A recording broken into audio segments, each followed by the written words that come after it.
Hi all, Ernest അക്കാഡമിയുടെ മറ്റൊരു വീഡിയോയിലേക്ക് സ്വാഗതം. നമ്മൾ ഇന്ന് വന്നിരിക്കുന്നത് ഒരു നോട്ടിഫിക്കേഷൻ അപ്ഡേറ്റുമായിട്ടാണ്. പ്രത്യേകിച്ചും കേന്ദ്ര സർക്കാരിലേക്കാണ് ഈ ഒരു നോട്ടിഫിക്കേഷൻ വന്നിരിക്കുന്നത്. അതായത് NIELIT എന്ന് പറയുന്ന national institute of electronics and IT എന്ന് പറയുന്ന സ്ഥാപനത്തിലേക്ക് കേന്ദ്ര IT മന്ത്രാലയത്തിന്റെ കീഴിലാണ് ഈ ഒരു സ്ഥാപനം വരുന്നത്. ഇതൊരു ഓട്ടോണമസ് ഇൻസ്റ്റിറ്റ്യൂഷൻ ആണ്. ഇതിലേക്ക് വിളിച്ചിരിക്കുന്നത് സയന്റിഫിക് അസിസ്റ്റന്റ് എന്ന് പറയുന്നൊരു തസ്തികയിലേക്കാണ് വിളിച്ചിരിക്കുന്നത്. ഇതിന് യോഗ്യത എന്ന് പറയുന്നത് BTech, BE അല്ലെങ്കിൽ MSc യോഗ്യതയുള്ളവരെയാണ് വിളിച്ചിരിക്കുന്നത്. ഇതിൽ ഏതൊക്കെ ക്രൈറ്റീരിയയിൽ ഈ വിഷയത്തിൽ യോഗ്യതയുള്ളവരാണ് എന്ന് എടുത്തു പറയുന്നുണ്ട്. അത് നമുക്ക് ഏതൊക്കെയാണെന്ന് നോക്കാം. ആദ്യമായിട്ട് electronics and communication, electronics and telecommunication, computer science, computer network and security, software system and information technology, electrical, informatics, ഇത്രയും വിഷയങ്ങളിൽ ഈ പറയുന്ന പോലെ BE, BTech അല്ലെങ്കിൽ MSc ബിരുദമുള്ളവരെയാണ് ഈ ഒരു തസ്തികയ്ക്ക് വേണ്ടി കൺസിഡർ ചെയ്യുന്നത്. ഇനിയും ഇതിൽ എത്ര വേക്കൻസി ഉണ്ട് എന്നുള്ളതാണ്. മൊത്തം 78 വേക്കൻസികളാണ് ഈ ഒരു തസ്തികയിലേക്ക് ആത്യന്തികമായിട്ട് ഉള്ളത്. ഇനിയും ഇതിന് അപേക്ഷിക്കുവാനുള്ള ജനറൽ കാറ്റഗറിയുടെ പ്രായപരിധി എന്ന് പറഞ്ഞാൽ 30 വയസ്സ് വരെയാണ്.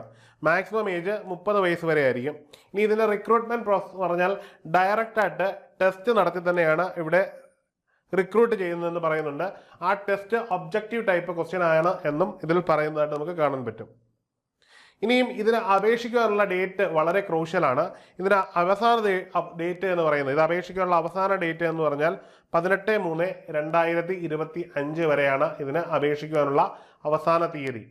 ഏതെങ്കിലും തരത്തിലുള്ള പ്രായപരിധിക്ക് ഇളവുള്ളവർക്ക് 1 വർഷത്തിനകം ഉള്ള ഒന്നുകിൽ OBC സർട്ടിഫിക്കറ്റ് അല്ലെങ്കിൽ കാസ്റ്റ് സർട്ടിഫിക്കറ്റ് ഉണ്ടെങ്കിൽ അത് വെച്ച് നിങ്ങൾക്ക് ഇത് അപേക്ഷിക്കാവുന്നതാണ്. അതായത് ഏജ് റിലാക്സേഷന് നമുക്ക് ക്ലെയിം ചെയ്യാൻ വേണ്ടി. ഇനിയും എന്തൊക്കെ ക്രൈറ്റീരിയകളാണ് ഇതിനകത്ത് ഉള്ളത് എന്നുള്ളത് നമുക്ക് വിശദമായിട്ട് നോക്കാം.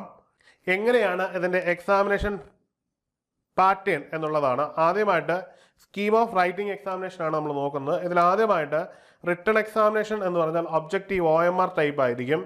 അതിൽ പ്രധാനമായിട്ടും 3 മണിക്കൂറായിരിക്കും ഉണ്ടാവുക, എക്സാമിനേഷൻ്റെ ടൈം ഉണ്ടാവുക എന്നുള്ളതാണ്. ഇതിൽ മൊത്തം 120 ഒബ്ജക്റ്റീവ് ടൈപ്പ് ക്വസ്റ്റ്യൻസ് ആയിരിക്കും. അത് 65% ക്വസ്റ്റ്യൻസും ടെക്നിക്കൽ ഏരിയയിൽ നിന്നുള്ളതായിരിക്കും. ബാക്കി 35% ജനറൽ ഏരിയയിൽ നിന്നുള്ളതുമായിരിക്കും. വളരെ ഇമ്പോർട്ടൻ്റ് ആയിട്ടുള്ള കാര്യമാണ്. അതായത് 65 ക്വസ്റ്റ്യൻസ് ടെക്നിക്കൽ ഏരിയയിൽ നിന്നും 35% ക്വസ്റ്റ്യനുകൾ ജനറൽ ഏരിയയിൽ നിന്നും ഉള്ളതാണ്. ഇനിയും ഇതിൽ ജനറൽ ഏരിയ എന്നതുകൊണ്ട് ഇവിടെ കൺസിഡർ ചെയ്യുന്നത് logical analytical reasoning capabilities, quantitative and quantitative abilities, general awareness, aptitude, ഇത്രയും കാര്യങ്ങളാണ് ഇവിടെ ജനറൽ എന്ന് പറയുന്ന ഈ ഒരു 35% കൺസിഡർ ചെയ്യുന്നത്.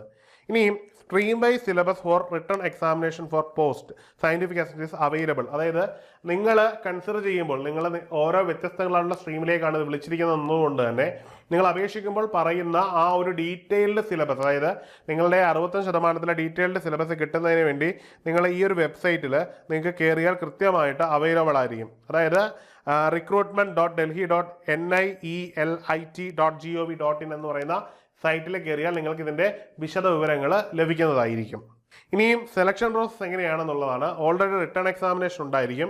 അതിനുശേഷം ഒരു തയ്യാറാക്കുന്ന ഒരു മെയിൻ ലിസ്റ്റ് ഉണ്ടായിരിക്കും.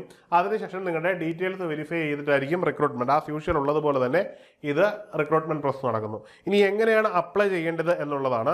ഇതിനു വേണ്ടി അപേക്ഷിക്കുവാൻ ഒറ്റ മെത്തേഡേ ഉള്ളത്, ഓൺലൈനാണ്. ഓഫ്ലൈൻ ആയിട്ടുള്ള അപേക്ഷ സാധ്യമല്ല. അതുകൊണ്ട് തന്നെ കാൻഡിഡേറ്റ് ഞാൻ നേരത്തെ പറഞ്ഞ വെബ്സൈറ്റ്, അതായത് റിക്രൂട്ട്മെന്റ് ഡൽഹി NIELT.gov.in എന്ന് പറയുന്ന സൈറ്റിലേക്ക് കയറിയിട്ട് 17/2/2025 മുതൽ 18/3/2025 അകം, അതായത് 5:30 മുമ്പ്, വൈകുന്നേരം 5:30 നമുക്ക് അപേക്ഷിക്കാവുന്നതാണ്. ഈ ഒരു പ്രൊസീജിയറാണ് ഇതിന് നമ്മൾ പാലിക്കേണ്ടത്. ഇനി ഇതിന് അപേക്ഷാ ഫീസ് എന്ന് പറഞ്ഞു കഴിഞ്ഞാൽ SC, ST, PWD, physically weaker, woman candidate എന്നീ വിഭാഗങ്ങൾക്ക് ഫീസ് ഇല്ല എന്ന് നമുക്ക് കാണാൻ കഴിയും. എന്നാൽ ജനറൽ ആൻഡ് അതർ OBC പോലുള്ള വിഭാഗത്തിന് ഫീസ് ഉണ്ട്. 800 രൂപ ഫീസായിട്ട് അടയ്ക്കേണ്ടതാണ് എന്ന് പറയുന്നുണ്ട്. അതായത് 800 രൂപ മാത്രമായിരിക്കില്ല, ചിലപ്പോൾ GST കൂടി അതിന് ബാധകമായിരിക്കും. നിങ്ങൾ ആ വിൻഡോയിൽ കയറുമ്പോൾ മാത്രമാണ്. അതായത് നമുക്ക് ഏതൊക്കെ മെത്തേഡിൽ ഉപയോഗിക്കാമോ ആ മെത്തേഡിലൊക്കെ, അതായത് ഓൺലൈൻ ഡിജിറ്റൽ പ്ലാറ്റ്ഫോമുകളൊക്കെ ഉപയോഗിച്ച് നിങ്ങൾക്ക് ഇത് അടയ്ക്കാൻ പറ്റുന്നതാണ്. അപ്പം എല്ലാവരും നിർദ്ദിഷ്ട യോഗ്യതയുള്ള എല്ലാവരും ഈ ഒരു പോസ്റ്റിലേക്ക് അപേക്ഷിക്കുക. വളരെയധികം കാത്തിരുന്ന് വന്നിരിക്കുന്ന ഒരു തസ്തികയാണ്. അത്യാവശ്യം നല്ല ടഫ്നെസ് ഉള്ള എക്സാമിനേഷൻ തന്നെയായിരിക്കും. നല്ല ഉയർന്ന സാലറി സ്കെയിലുള്ള ഒരു തസ്തിക കൂടിയാണ് എന്നുള്ളത് വളരെ പ്രധാനപ്പെട്ട ഒരു കാര്യമാണ്. അതുകൊണ്ട് തന്നെ നല്ല നിലവാരത്തിൽ പ്രിപ്പയർ ചെയ്ത് തന്നെ ഇപ്പോൾ ഈ പരീക്ഷയ്ക്ക് തയ്യാറെടുക്കുക. അപ്പം ഈ വീഡിയോയുമായിട്ട് ബന്ധപ്പെട്ട് എന്തെങ്കിലും തരത്തിലുള്ള സംശയങ്ങളോ ഡൗട്ടുകളോ ഉണ്ടെങ്കിൽ നിങ്ങൾക്ക് താഴെ കാണുന്ന ഗൂഗിൾ ഫോം ഫില്ല് ചെയ്യാവുന്നതാണ്. മറ്റൊരു വീഡിയോയുമായി നമുക്ക് കാണാം. Good bye.